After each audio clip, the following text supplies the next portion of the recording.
सभी प्रेस वाले साथियों को नमस्कार, सत श्री अकाल। हम पुनः प्रेस के सभी साथियों का धन्यवाद करते हैं, आपके आभारी हैं जो आप हमारी आवाज को देश और दुनिया के कोने कोने तक लेके जा रहे हैं। आज आपको पता ही है कि सरदार जगजीत सिंह डल्लेवाल जी के आमरण अनशन का 36वां दिन है और उनकी सेहत में लगातार गिरावट आ रही है। जो अनशन शुरू करने से पहले जो उनका शरीर था, आज उसका मात्र 35 से 40% ही शरीर रह गया है। शरीर के अंदर सिर्फ हड्डियां ही बची हैं, जो मांस या जो फैट जो भी था वो बिल्कुल पूरे तरीके से खत्म हो गया है। कल रात को लगभग 11 साढ़े 11 बजे के आसपास अचानक से उनका ब्लड प्रेशर नीचे गिर के 76/44 आ गया। उसके हमारे पास विजुअल्स भी हैं, वो भी आपके साथ हम शेयर करेंगे। 1-1.5 घंटे तक वो ब्लड प्रेशर लगातार उस पॉइंट पे बना रहा 76/44, जो बहुत ही ज्यादा कम है। उसके बाद जो उनके पैरों की मूवमेंट कराई, उस मूवमेंट की वजह से वो 94 के आसपास, जो अपर लिमिट है, जो अपर बीपी है, वो 94-95 के आसपास ही वो बना रहा, वो नॉर्मल नहीं आ पाया। तो उनकी सेहत लगातार बिगड़ती जा रही है। और जो 4 जनवरी को हमारा यहाँ पे खनौरी मोर्चे पे लाखों की संख्या में जो किसान यहाँ पहुंचेंगे, जैसा सरदार जगजीत सिंह डल्लेवाल जी की भावना है कि 43-44 साल अपने जीवन के उन्होंने जिस किसान समाज की सेवा को समर्पित किए, वो उन सब के दर्शन करना चाह रहे हैं। क्योंकि डल्लेवाल साहब को भी इस बात का आभास है, वो इस बात को महसूस कर रहे हैं कि स्थिति जहां तक पहुंच गई है, किसी भी समय कोई भी अनहोनी हो सकती है। लेकिन सरदार जगजीत सिंह डल्लेवाल जी के इरादे, उनका हौसला पूरे तरीके से मजबूत है, पूरे तरीके से बुलंद है। तो जो हमारी 4 जनवरी की यहाँ पे लाखों की संख्या में जो किसान यहाँ पे आने हैं, जो महापंचायत यहाँ पे होगी, उसके लिए स्टेट वाइज हमारी पूरी तैयारियां चल रही हैं। कल हमारे कर्नाटका से भी किसानों का एक बड़ा जत्था यहाँ कल आ जाएगा, वो लगातार यहीं पे स्टे करेगा। हमने मीटिंग करके हरियाणा की भी जिले वाइज ड्यूटियां लगाई हैं। पंजाब के साथियों ने पंजाब में भी जिले वाइज उसका जो प्रचार करना है उसकी रणनीति बनाई है। राजस्थान के साथियों ने भी उसकी पूरी रणनीति बनाई है। और हम तमाम देशवासियों से ये प्रार्थना करना चाह रहे हैं, ये निवेदन करना चाह रहे हैं कि तमाम किसान भाई अपने परिवार के साथ, अपने बच्चों को साथ लेके 4 जनवरी को खनौरी मोर्चे पर पहुंचे, ताकि जो हमारी अगली पीढ़ी है, जो नौजवान है, जो बच्चे हैं, वो भी इस बात को सीख पाए कि किस तरीके से नॉन वायलेंस और अहिंसा के सिद्धांतों पर रह के मोर्चा लड़ा जाता है, मोर्चा जीता जाता है। सरकारों से अपनी मांगे किस तरीके से मनवाई जाती हैं, किस तरीके से आंदोलन लड़ा जाना चाहिए, वो चीज ये देख सके, अहिंसा और नॉन वायलेंस के प्रिंसिपल्स को वो सीख सके। तो हमारी सभी देशवासियों से सरदार जगजीत सिंह डल्लेवाल जी की तरफ से ये निवेदन है, ये प्रार्थना है कि 4 तारीख को, 4 जनवरी को सुबह 10 बजे तक खनौरी मोर्चे पे अधिक से अधिक संख्या में पहुंचे। सरदार जगजीत सिंह डल्लेवाल जी उन सब के दर्शन करना चाह रहे हैं और वो उस दिन अपना 2-3 मिनट का एक बहुत महत्वपूर्ण संदेश भी देंगे। उस दिन वो इस दिशा में भी बात रखेंगे कि इस लड़ाई को किस तरीके से आगे लेके जाना है, ये तमाम देशवासियों को भी वो संदेश देंगे। तो हमारी सबसे प्रार्थना है कि 4 तारीख को सभी देशवासी अधिक से अधिक संख्या में 10 बजे तक खनौरी मोर्चे पर पहुंचे। मैं निवेदन करूंगा, आदरणीय इंद्रजीत सिंह कोटबुड्ढा जी वो अपनी बात रखेंगे। कोटबुड्ढा जी। साथियों, सब तो पहला प्रेस का धन्यवाद करते हैं। और मैं हुणे ही सरदार जगजीत सिंह डल्लेवाल के कोले गया, उत्थों मिल के भी आया। शरीर पक्षों तो वह जिमें अपने मन्नू जी ने सारी गलबात दसी आ कि बहुत पिछे हट गया, यानी कि कलियां हड्डियां ही चमकदियां। और वो जी उन्होंने गल रखी कि जो कल वाला पंजाब पद्धर ते प्रोग्राम सीगा, 2 ही शब्द बोले कि मैनू एक सिर्फ बगैर अन्न तो, बगैर रोटी तो, एक सिर्फ मैनू अपने परिवार की ही एनर्जी है कि जी कल मैनू वड्डे पद्धर ते पंजाब लैवल ते एनर्जी मिली है। ਔਰ ਇਸੇ ਬੇਸ ਤੇ ਹੀ ਮੈਂ ਧੰਨਵਾਦ ਕਰਦਾ। ਔਰ ਉਹਦੇ ਨਾਲ ਜਿਹੜਾ 4 ਜਨਵਰੀ ਨੂੰ ਪ੍ਰੋਗਰਾਮ ਰੱਖਿਆ 2025 ਦੇ ਵਿੱਚ ਖਨੌਰੀ ਬਾਰਡਰ ਪਹੁੰਚਣ ਦਾ ਸਾਰੇ ਦੇਸ਼ ਵਾਸੀਆਂ ਨੂੰ, ਉਹਦੇ 2 ਹੀ ਸ਼ਬਦ ਸੀ ਕਿ ਮੇਰਾ ਭਾਰਤ, ਮੇਰਾ ਦੇਸ਼, ਮੇਰਾ ਪਰਿਵਾਰ ਆ। ਔਰ ਮੈਂ ਆਪਣੇ ਸਾਰੇ ਪਰਿਵਾਰ ਦੇ ਦਰਸ਼ਨ ਕਰਨਾ ਚਾਹੁੰਦਾ। ਮੇਰੀ ਇਹ ਭਾਵਨਾ, ਔਰ ਮੇਰੀ ਭਾਵਨਾ ਜਿਵੇਂ ਪੰਜਾਬ ਨੇ ਇੱਧਰੋਂ ਪੂਰੀ ਕੀਤੀ ਕੱਲ੍ਹ ਦੀ, ਇੱਦਾਂ ਹੀ ਪੂਰੀ ਹੋਵੇ ਤਾਂ ਫਿਰ ਮੈਨੂੰ ਕੋਈ ਜਿੰਨੀ ਕੁ ਪੂੰਜੀ ਬਚੀ ਆ ਸਵਾਸਾਂ ਦੀ, ਉਹ ਮੈਨੂੰ એનર્ਜੀ ਮਿਲ ਸਕੇ। ਉਸ એનર્ਜੀ ਦੇ ਮੁਤਾਬਕ ਜਿਹੜਾ ਵਾ ਪੂਰੇ ਦੇਸ਼ ਵਾਸੀਆਂ ਨੂੰ ਇਹ ਅਪੀਲ ਆ ਸਰਦਾਰ ਜਗਜੀਤ ਸਿੰਘ ਡੱਲੇਵਾਲ ਵੱਲੋਂ ਭਾਵਨਾਵਾਂ, ਔਰ ਅਸੀਂ ਉਹ ਸੰਦੇਸ਼ ਨੂੰ ਜਿਹੜਾ ਤੁਹਾਨੂੰ ਦੱਸ ਰਹੇ ਹਾਂ ਕਿ ਪੂਰੇ ਭਾਰਤ ਵਾਸੀਆਂ ਨੂੰ, ਅਲੱਗ-ਅਲੱਗ ਰਾਜਾਂ ਨੂੰ, ਸਾਰਿਆਂ ਨੂੰ ਇਹ ਬੇਨਤੀ ਕੀਤੀ ਜਾਂਦੀ, ਲੀਡਰਾਂ ਨੂੰ, ਜਨਤਾ ਨੂੰ, ਕਿ ਤੁਹਾਨੂੰ ਇਹ ਪਰਿਵਾਰ ਮੰਨ ਲਿਆ ਵਾ ਦੇਸ਼ ਪੱਧਰ ਤੇ। ਪੂਰੇ 75 ਸਾਲ ਬੀਤ ਕੇ ਆ, ਅੱਜ ਤੱਕ ਦੇਸ਼ ਦਾ ਸਿਸਟਮ ਠੀਕ ਨਹੀਂ ਚੱਲ ਸਕਿਆ, ਔਰ ਲੰਬੀ ਸੇਵਾ ਕਰਕੇ 44-45 ਸਾਲ ਆਖਰ ਜ਼ਿੰਦਗੀ ਦੀ ਆਹੂਤੀ ਦੇਣ ਤੱਕ ਗੱਲ ਚਲੇਗੀ ਆ। ਔਰ ਮੈਂ ਇਹ ਚਾਹੁੰਦਾ ਕਿ ਮੈਂ ਆਪਣੇ ਦੇਸ਼ ਦੇ ਪਰਿਵਾਰ ਦੀ, ਸਾਡੀਆਂ ਬੱਚੀਆਂ, ਸਾਡੀਆਂ ਭੈਣਾਂ, ਸਾਡੀਆਂ ਮਾਵਾਂ, ਸਾਡੇ ਭਰਾ, ਬੱਚੇ ਔਰ ਬਜ਼ੁਰਗ ਜਿਹੜੇ ਆ, ਮੈਂ ਉਹਨਾਂ ਦਾ ਦਰਸ਼ਨ ਕਰ ਸਕਾਂ। ਔਰ ਉਹ ਦਰਸ਼ਨ ਕਰਕੇ ਜਿੰਨੀ ਕੁ ਮੇਰੇ ਜ਼ਿੰਦਗੀ ਦੀ ਪੂੰਜੀ ਆ ਉਹਦੀ ਮੈਨੂੰ એનર્ਜੀ ਮਿਲ ਸਕੇ। ਔਰ ਅਸੀਂ ਇਹ ਅਪੀਲ ਕਰਦੇ ਹਾਂ ਤੁਹਾਡੇ ਮਾਧਿਅਮ ਰਾਹੀਂ ਕਿ ਜਿਵੇਂ ਪੰਜਾਬ ਪੱਧਰ ਤੇ ਹੋਰ ਵੀ ਪ੍ਰੋਗਰਾਮ ਵੱਡੇ ਵੱਡੇ ਹਰ ਇੱਕ ਥਾਵਾਂ ਤੇ ਹੋਏ ਆ, ਦੇਸ਼ ਲੈਵਲ ਤੇ ਵੀ ਉਹ ਪੂਰੇ ਕਰਦੇ ਆ ਰਹੇ ਹੋ। ਔਰ ਇਹੀ એનર્ਜੀ ਆ ਆਪਣੇ ਪਰਿਵਾਰ ਦੀ ਕਿ ਜਿਹੜੀ ਸਰਦਾਰ ਜਗਜੀਤ ਸਿੰਘ ਡੱਲੇਵਾਲ ਨੂੰ ਦੇ ਸਕੀਏ। ਔਰ 4 ਜਨਵਰੀ ਨੂੰ ਵੱਡੀ ਰੂਪ ਰੇਖਾ ਦੇ ਵਿੱਚ ਟਰੱਕਾਂ ਤੇ, ਬੱਸਾਂ ਤੇ, ਵਾਹਨਾਂ ਤੇ ਔਰ ਪਹੁੰਚਣ ਦੀ ਕਿਰਪਾਲਤਾ ਕਰੋ, ਜਿਵੇਂ ਤੁਸੀਂ ਲੰਬੇ ਸਮੇਂ ਤੋਂ ਡਿਊਟੀ ਨਿਭਾ ਰਹੇ ਜੇ। ਔਰ ਇਸ ਮੋਰਚੇ ਨੂੰ ਸਫਲ ਕਰੀਏ। ਧੰਨਵਾਦ। ਵਾਹਿਗੁਰੂ जी का खालसा, वाहिगुरु जी की फतेह। मेरा निवेदन है आदरणीय इंद्रजीत सिंह पन्नीवाला जी, राजस्थान से किसान बचाओ मोर्चा है, अब एसकेएम नॉन पॉलिटिकल के हिस्सा, वो भी अपनी बात रखें। ਸਾਰੇ ਪੱਤਰਕਾਰ ਭਰਾਵਾਂ ਨੂੰ ਸਤਿ ਸ੍ਰੀ ਅਕਾਲ। ਸਾਰੇ ਪੱਤਰਕਾਰ ਭਰਾਵਾਂ ਨੂੰ ਸਤਿ ਸ੍ਰੀ ਅਕਾਲ। ਮੈਂ ਸਿਰਫ ਇੰਨਾ ਹੀ ਕਹਿਣਾ ਚਾਹੂੰਗਾ ਕਿ ਆ ਜਿਹੜਾ ਪੰਜਾਬ 'ਚ ਮੋਰਚਾ ਲੱਗਿਆ ਖਨੌਰੀ, ਇਸ 'ਚ ਵੱਡੇ ਪੱਧਰ ਤੇ ਰਾਜਸਥਾਨ ਤੋਂ ਕਿਸਾਨ ਭਰਾ ਆਉਣਗੇ, ਕਿਉਂਕਿ ਅਸੀਂ ਰਾਜਸਥਾਨ 'ਚ ਵੀ ਰਤਨਪੁਰਾ ਬਾਰਡਰ ਤੇ ਮੋਰਚਾ ਲਾ ਰੱਖਿਆ, ਉਸ ਤੇ ਪ੍ਰਚਾਰ ਸ਼ੁਰੂ ਹੋ ਚੁੱਕਾ ਆਉਣ ਵਾਲੇ ਦਿਨਾਂ 'ਚ। ਔਰ ਮੈਂ ਕਹੂੰਗਾ ਵੀ 4 ਤਰੀਕ ਨੂੰ ਵੀ ਤੁਸੀਂ ਵੇਖੋਗੇ ਬਹੁਤ ਵੱਡੀ ਸੰਖਿਆ 'ਚ राजस्थान के किसान भी ऐसे आते हैं। वाहिगुरू जी खालसा, वाहिगुरू। लखविंदर सिंह औलख जी। पत्रकार साथियों, सबसे पहले आपका धन्यवाद जो रात को भी आप सारी रात तक जाग के इस मोर्चे की कवरेज को दुनिया तक, देश तक लेके जा रहे हो। क्योंकि कल कोई इनपुट आए थे भी डीएमसी लुधियाना में और राजेंद्रा मेडिकल कॉलेज पटियाला में फोर्सेज बढ़ाई गई हैं, उनको देखते हुए हमें आशंका सी भी रात को कहीं जो सरदार जगजीत सिंह डल्लेवाल जी को जबरी यहाँ से उठाया जा सकता है। लेकिन हमारे वॉलंटियरों ने, हरियाणा से बड़ी गिनती में भी हमारे युवा साथी आए, पंजाब के नज़दीक वाले गांवों से, राजस्थान के साथियों ने, सब ने मिलकर पूरा मुस्तैदी से कल जो है अपना पहरा रखा। और उसके साथ साथ जो पंजाब बंद हुआ है, उस पंजाब बंद का भी असर सरकारों पर ऐसा हुआ भी उन्होंने ये ऐसी कोताही नहीं करी और जो मोर्चे पर कोई जबरदस्ती करके डल्लेवाल जी को उठा सकें। तो एक फिर से हमारी भी अपील है, जैसे हरियाणा की पूरी भागीदारी है इस आंदोलन में, दिन रात का वो इस आंदोलन के साथ 13 फरवरी से ही जुड़े हुए हैं।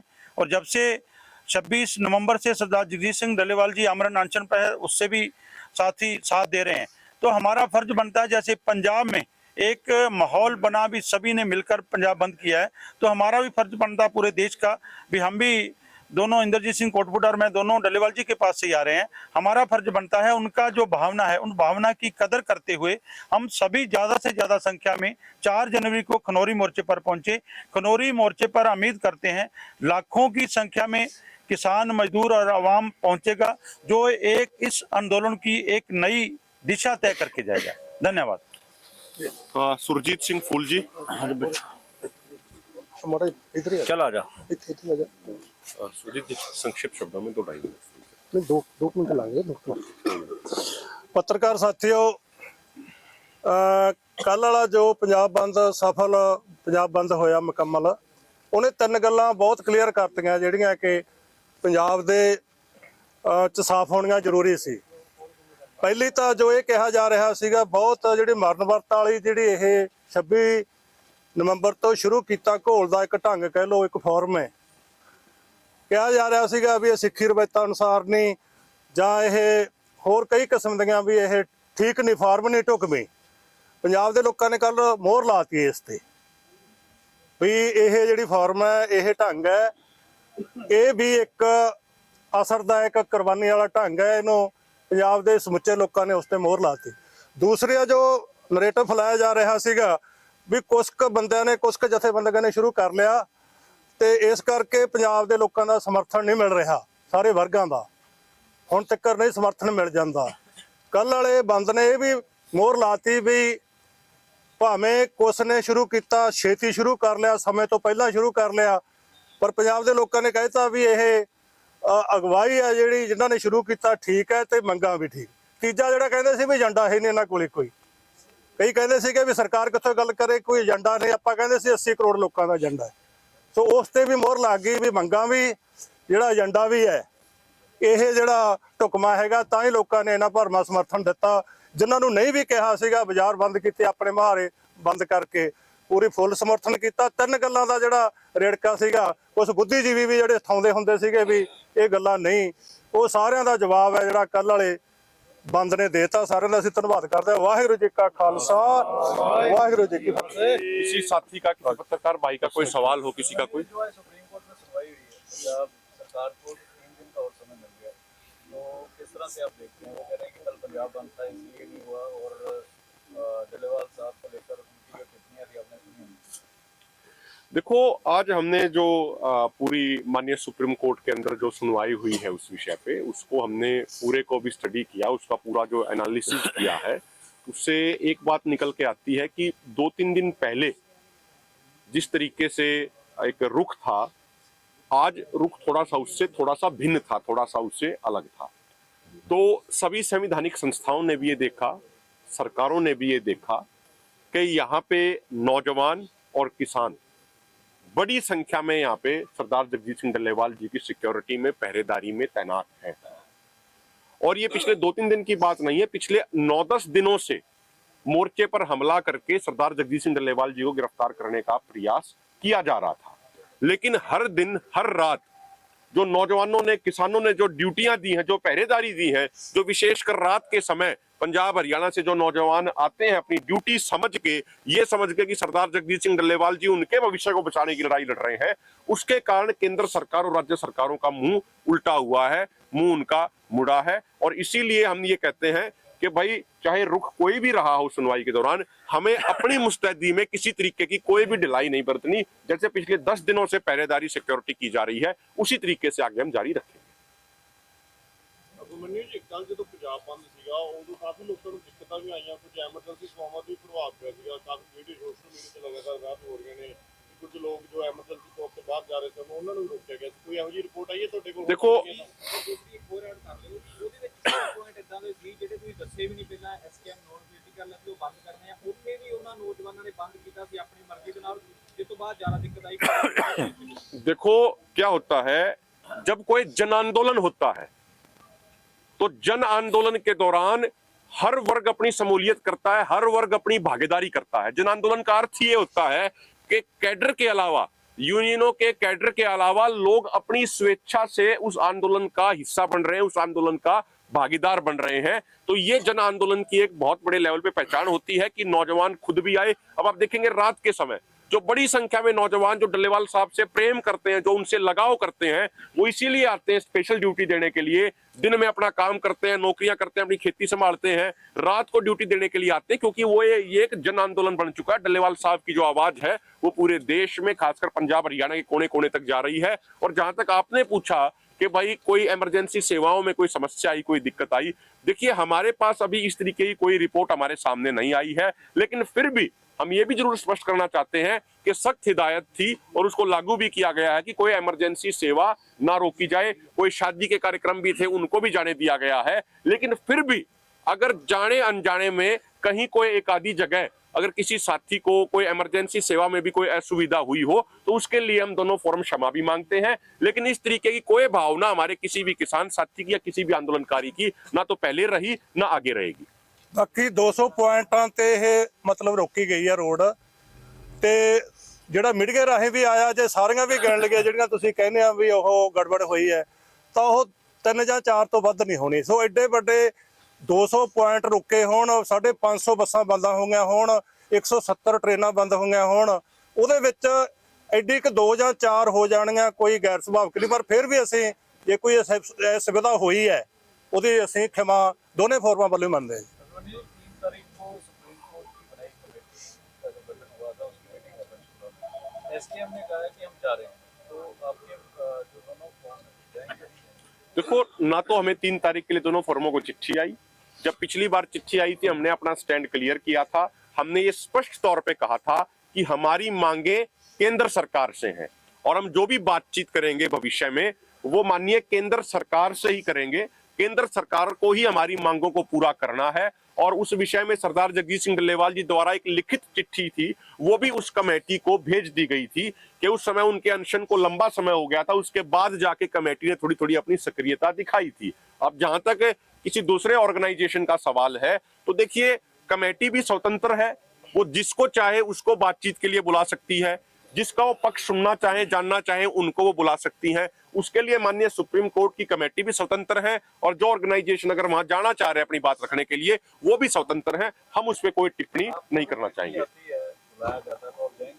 देखिए, हमने पिछली बार ही स्टैंड क्लियर कर दिया था कि हमारी जो भी बातचीत होगी वो केंद्र सरकार से होगी, क्योंकि केंद्र सरकार ही वो अथॉरिटी है जो हमारी मांगों को पूरा करेगी। भाई, संसद की रिपोर्ट आ गई, अगर हम कमेटियों की रिपोर्टों की बात करें तो संसद की कमेटी ने पूर्ण बहुमत से रिपोर्ट दे दी अपनी कि एमएसपी गारंटी कानून बनना चाहिए। जो सुप्रीम कोर्ट की कमेटी उसने अपनी इंटरिम रिपोर्ट में कह दिया कि एमएसपी गारंटी कानून बनना चाहिए। 2011 में माननीय प्रधानमंत्री जी जब मुख्यमंत्री होते थे उन्होंने कंज्यूमर अफेयर कमेटी के चेयरमैन होने के नाते कह दिया कि एमएसपी की गारंटी होनी चाहिए। 2006 में जब यूपीए की सरकार थी उस समय एक आयोग ने ही, कमीशन जो आयोग होता है वो कमेटी से बहुत बड़ा और पावरफुल होता है, तो जो सेंट्रल गवर्नमेंट द्वारा आयोग बनाया गया था उसने 2006 में रिपोर्ट अपनी दे दी कि स्वामीनाथन आयोग की रिपोर्ट लागू होनी चाहिए, C2+50% फार्मूले के अनुसार फसलों का एमएसपी मिलना चाहिए। तो ये सारी चीजें जब क्लियर हो गई, सारी चीजें बिल्कुल, तो अब हमारी जो डिमांड है वो सेंट्रल गवर्नमेंट से है और अब सेंट्रल गवर्नमेंट को पॉलिटिकल विल पावर की जरूरत है। ये पॉलिटिकल फैसला है कि एमएसपी गारंटी कानून वो सरकार बनाएगी या नहीं बनाएगी। बाकी एक्सपर्ट्स की सारी रिकमेंडेशन आ चुकी हैं जो एमएसपी गारंटी कानून के हक में है, उसके पक्ष में।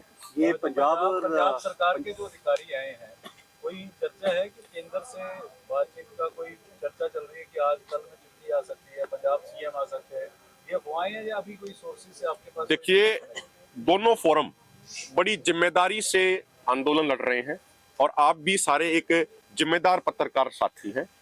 हमारे पास अगर कोई पुख्ता बात होगी तो ही हम उस पर टिप्पणी करेंगे। अभी इस तरीके की हमारे पास कोई ऑथेंटिकेटेड जानकारी अभी नहीं है, लेकिन अगर कोई जानकारी आएगी तो सबसे पहले दोनों फॉर्मों के नेता आपको इस बात से अवगत कराएंगे। ये पंजाब में जिस तरह का संघर्ष चल रहा है अलग अलग जथेबंदियों का, खनौरी और शंभू में आपके जथेबंदियों का चल रहा है, इसी संदर्भ में हरियाणा और उत्तर प्रदेश में किस तरह की उथल पुथल हो रही है, किस तरह की जद्दोजहद हो रही है, उसके बारे में लोग जानना चाहते हैं। देखिए, जो भी दोनों फॉर्मों द्वारा कार्यक्रम दिए गए 13 फरवरी से, वो लगातार हरियाणा में भी लागू किए गए।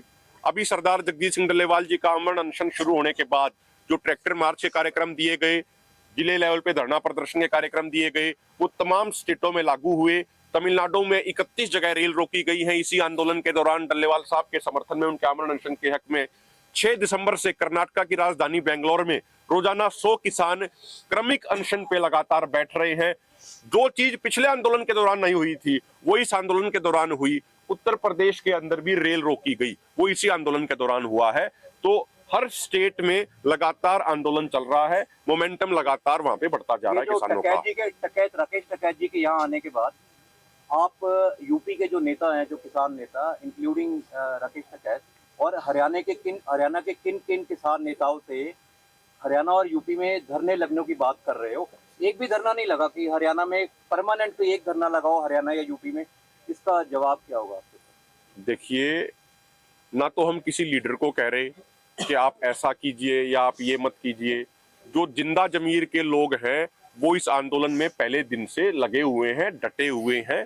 जो यहाँ पे हालचाल पूछने आए डल्लेवाल साहब का, उनका स्वास्थ्य जानने के लिए आए, तो उनका भी सत्कार किया गया, उनका सम्मान किया गया, पूरी उनकी इज्जत करी गई। जहां तक आपका सवाल है कि यूपी में धरने क्यों नहीं लगे, वहां पे धरने क्यों नहीं लगे, जो 2020-21 का आंदोलन था, 2020-21 के आंदोलन में सिंगू पे धरने लगे, टिकरी पे धरने लगे। एक मिनट, आपका सवाल आ गया। सिंगू पे धरने लगे, टिकरी पे धरने लगे। उस समय किसी ने ये सवाल तो नहीं किया ना कि भाई पंजाब में धरना क्यों नहीं लगा, हिमाचल प्रदेश में धरना क्यों नहीं लगा।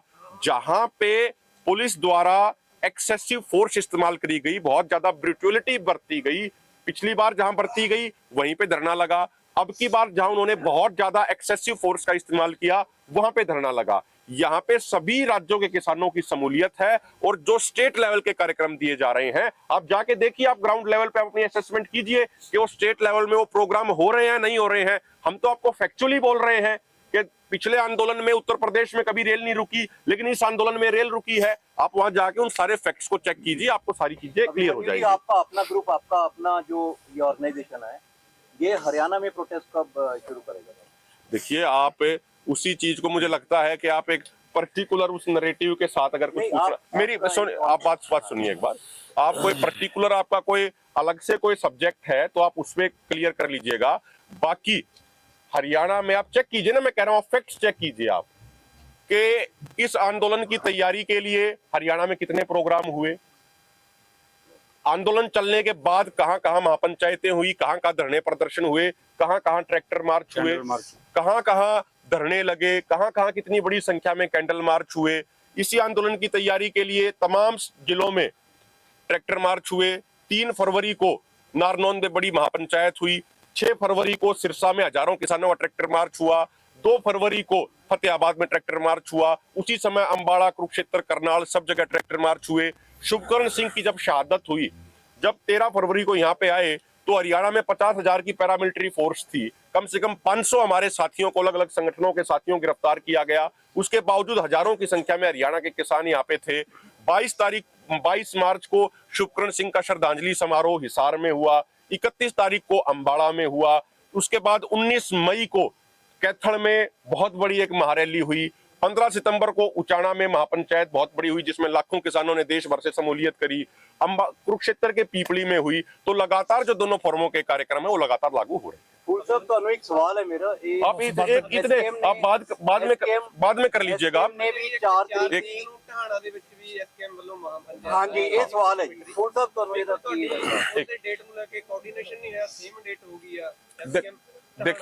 देखिए, मैं आपको एक बात स्पष्ट करूं, क्लियर करूं, हमारे दोनों फोरमों की जो इंटरनल भी मीटिंग होती है, उसकी हम मिनट बाय मिनट डिटेल अपनी मीटिंग रजिस्टर में हम नोट करते हैं।